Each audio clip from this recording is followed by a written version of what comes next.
Welcome, in front of me is a Realme 12x, and today I will show you how we can insert your SIM card into this device. So to get started, you will need to grab a SIM ejector similar to this one, which will come provided with the device in the box, though it's usually looking a little bit more full metal. But if you can't find it, you could also use a paperclip, actually I want the ends, and it should work just as well. Once you have one of those, you can then pop out the tray, which is located at the top of the device, apparently, right over here.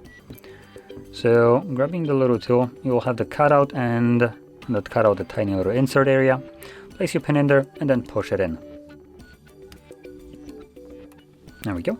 Once you do so, you can see that the tray pops out enough for you to be able to pull it out. On the tray we have space for SIM card and SD card, or two SIM cards. I don't have an SD card right now to actually put in here, so that's why I'm sticking with just the SIM, but you can insert both of them in here. And if you're planning to use dual SIM, you just place one of the SIM cards on the SD tray, but just sideways, as you can see. Now, because I'm planning to use one of each, I'm gonna move it to its dedicated, actually I'm not planning to use one of each because I don't have a SIM card. So anyway, I'm still gonna move it to the further dedicated tray. And this one will be then occupied by the SD card typically. So anyway, from here, carefully insert back into the device. I'm saying carefully because there's nothing holding these cards in place, so just to kind of demonstrate it, if I were to flip it upside down, it just straight up falls out of it.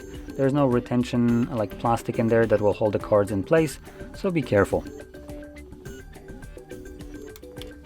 There we go. Once inserted, there we go, the card starts working right away.